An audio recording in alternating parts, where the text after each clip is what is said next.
હવે આ વાત દિલ્હી દરબારમાં પહોંચી હોવાનું જાણવા મળ્યું છે અને ગુજરાતના મુખ્યમંત્રી અને ગુજરાતના નાયબ મુખ્યમંત્રીને દિલ્હીનું તેડું આવ્યું છે। સુરતના વેડ રોડ વિસ્તારમાં નાસિરનગરમાં જે ડિમોલેશનની કાર્યવાહી થઈ અને ભૂતિયા ડિમોલેશન થયું, કારણ કે આજ સુધી ખબર નથી કોણ કે ડિમોલિશન કોણ કરી ગયું।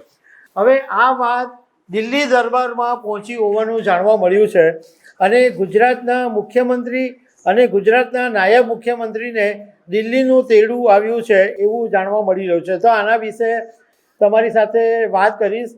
મારું નામ રાજેશ શાહ છે અને તમે જોઈ રહ્યા છો ગુજરાતના સૌથી મોટા ડિજિટલ ન્યૂઝ પ્લેટફોર્મ ખબરછે.com। સુરતના વેડ રોડ વિસ્તારમાં લગભગ 100થી વધારે મકાનોનું ડિમોલેશન કરી દેવામાં આવ્યું અને આ ડિમોલેશન કોણે કર્યું એ વિશે હજુ પણ ગુજરાતભરની અંદર ચર્ચા ચાલે છે। 29 મે 30 મે 2 દિવસ ડિમોલેશન ચાલ્યું અને એ વાતને આજે 10 દિવસ થઈ ગયા, પરંતુ હજુ સુધી કોઈને ખબર નથી કે આ ડિમોલેશન ખરેખર કરી કોણ ગયું।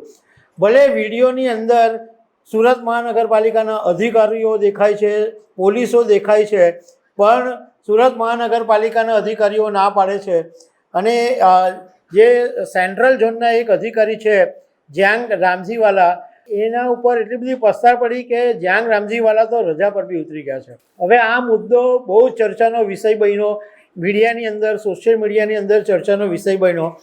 તો એવું જાણવા મળ્યું છે કે હર્ષ સંઘવી અને ભૂપેન્દ્રભાઈ પટેલને દિલ્હીનું તેડું આવ્યું છે અને હર્ષ સંઘવી 9 તારીખ એટલે આજે દિલ્હી પહોંચી ગયા છે અને ગુજરાતના મુખ્યમંત્રી ભૂપેન્દ્રભાઈ પટેલ આવતીકાલે સવારે દિલ્હી પહોંચવાના છે।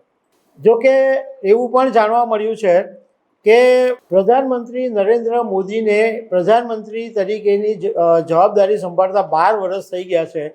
તો આ 12 વર્ષની ઉજવણીના ભાગરૂપે દિલ્હીમાં કેટલાક વિશેષ કાર્યક્રમો રાખવામાં આવેલા છે।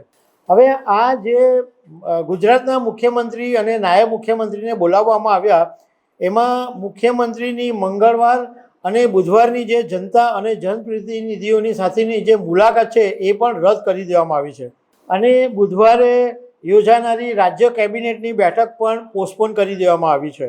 આમ તો એવું પણ કહેવામાં આવે છે કે 11 જૂને નીતિ આયોગની સાથે હર્ષ સંઘવી અને ગુજરાતના મુખ્યમંત્રીની બેઠક છે અને ગુજરાતના વિકાસનો જે રોડ મેપ છે એ આ બેઠકની અંદર રજૂ કરવામાં આવશે અને આ સિવાય કેન્દ્રીય ગૃહમંત્રી અમિત શાહ સાથે પણ બેઠક થઈ શકે છે અને અમિત શાહની સાથેની બેઠકમાં આ મુદ્દો ચર્ચાનો વિષય બને એવું જાણવા મળી રહ્યું છે કે સુરતની અંદર ભૂતિયા ડિમોલેશન થયું, એની અંદર આખરે રંધાઈ શું રહ્યું છે, કયા બિલ્ડરને ફાયદો કરાવવામાં આવી રહ્યો છે, કોણ પાછળ માથું છે, આ બધી બાબતોનું ચર્ચા થઈ શકે છે।